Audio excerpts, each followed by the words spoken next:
In front of me is Realme 12 Pro Plus, and today I would like to show you how you can add audio or video file to text message.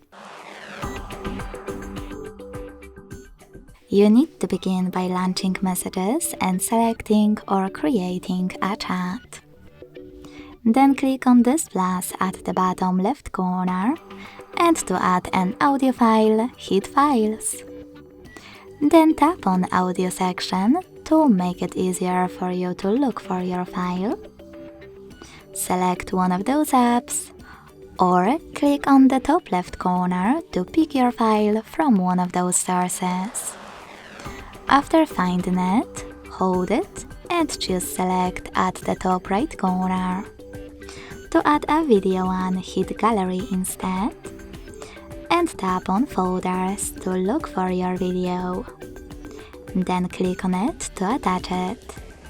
If your video is recent, you can also tap on it over here.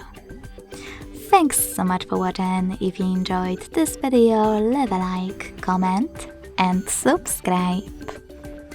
Bye!